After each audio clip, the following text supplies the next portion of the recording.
किसी नगर में भानु प्रताप नाम का एक राजा रहता था। उसके राज्य में खुशहाली थी। सभी लोग मेहनती और ईमानदार थे। उसी नगर में एक पंडित भी रहता था जो कि अपनी बुद्धिमत्ता सूझबूझ के कारण काफी प्रसिद्ध था। राजा ने उस पंडित को अपने पास बुलाया। पंडित राजा के पास गया। राजा के पास बैठकर पंडित ने अपनी सूझबूझ का प्रदर्शन किया। राजा ने भी उस पंडित से अनेक प्रश्न किए, तर्क वितर्क किया, कई धार्मिक बातें भी की। आपके घर में आपके साथ साथ और कौन रहता है? 5 वर्ष पहले मेरी पत्नी का देहांत हो गया था। अब घर में मैं और मेरा बेटा रहते हैं। बेटा पाठशाला जाता है। राजा पंडित से बहुत खुश हुआ और उसे बहुत सारे उपहार देकर विदा किया। राजा के अनेक सैनिक और मंत्री अपने अपने विभाग में काम करते थे। उन्हीं सैनिकों में से 2-3 सैनिक ऐसे भी थे जो लोगों को परेशान किया करते थे। एक दिन की बात है कि पंडित का बेटा पाठशाला की तरफ जा रहा होता है। वो सैनिक पंडित के बेटे को देखकर, अरे देखो, बुद्धिमान पंडित का बेटा आ रहा है। जरा देखें कि बेटा बाप की तरह बुद्धिमान है भी या नहीं। आओ आओ। क्या जरा रुको बरखोदार, इतनी भी क्या जल्दी है? अरे हटो मेरे रास्ते से, जाने दो, पाठशाला के लिए देरी हो रही है। जाने देंगे, चले जाना अपनी पाठशाला। बस हमारे कुछ सवालों के उत्तर दे दो, फिर चले जाना। अच्छा ठीक है, पूछिए, आप लोगों को क्या पूछना है?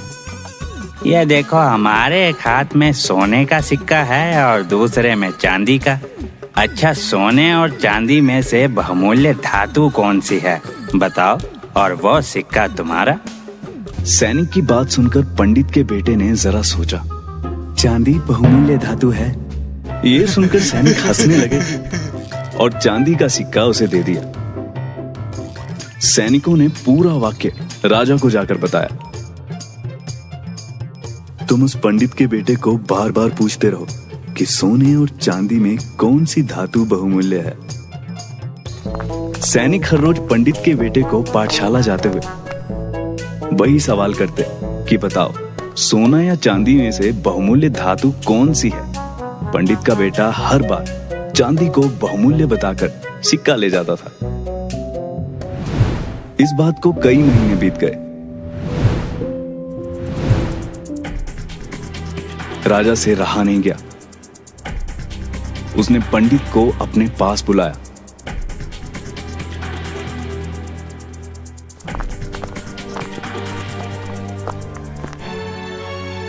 और सारा वृत्तांत बताया। पंडित भी ये सुनकर हैरान हो गया और राजा से आज्ञा लेकर वो घर आ गया।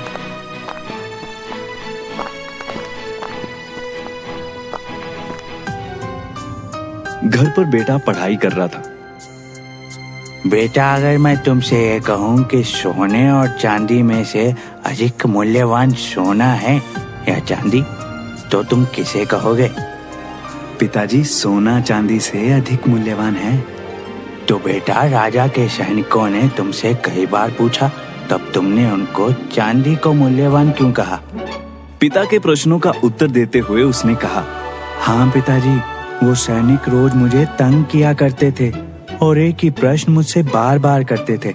मैं चांदी को मूल्यवान बताता था, जिससे वो मुझे चांदी का सिक्का दे देते थे।